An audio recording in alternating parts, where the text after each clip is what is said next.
డీకి యాంకర్‌గా yeah! చేస్తున్నారు. Yeah! ఇదివరకు అక్కడ ప్రదీప్ అన్న చేస్తుండే. మీకు ఛాలెంజింగ్ అనిపించిందా అన్న?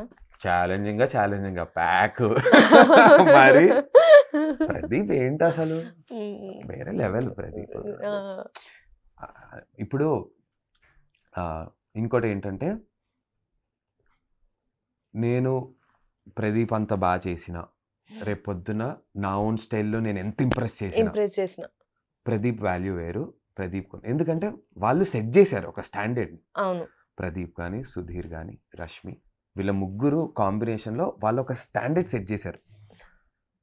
నువ్వు ఎంత బా చేసినా సరే, ఆ లాయల్ ఫ్యాన్స్ ఎవరైతే ఉంటారో వాళ్ళు మనల్ని నా అదృష్టం ఏంటంటే నన్ను యాక్సెప్ట్ చేసుకున్నారు. ఆడియన్స్ యాక్సెప్ట్ చేయరు యాక్చువల్లీ. అంత ఈజీ కాదు. నన్ను యాక్సెప్ట్ చేశారు. చేశారు. సో, యాక్చువల్లీ ఢీ టీమ్ కూడా షాక్ అయింది అదే.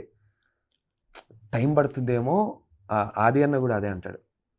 అసలు ఒక ఒక నువ్వు నీకు అలవాటు పడ్డానికి అంటే నాకు సెట్ అలవాటు పడ్డానికి, ఆ ఫ్లో అలవాటు పడ్డానికి ఒక సీజన్ పడుతుంది. జనాలకి నువ్వు అలవాటు పడ్డానికి ఇంకో సీజన్ ఇంకో పడుతుంది. సీజన్. ఇదేంటో ఒకే సీజన్‌లో ఒక సీజన్‌లోనే నువ్వు అసలు నీకు నువ్వు నీకు అలవాటైన అలవాటైపోయింది. జనాలకి నువ్వు అలవాటైపోయావు. నన్ను యాక్సెప్ట్ చేశారు. అలా అని చెప్పి కంపారిజన్ ప్రదీప్‌ది తన స్టైల్ తనది ఉంటుంది. ఇన్‌ఫాక్ట్ నేను ఢీ ఒప్పుకున్న వెంటనే ఫస్ట్ ఫోన్ చేసి బయట ఎవరికి చెప్పలే. ఓన్లీ ప్రదీప్‌కి ఫోన్ చేశా. రష్మికి కూడా తర్వాతే చెప్పా.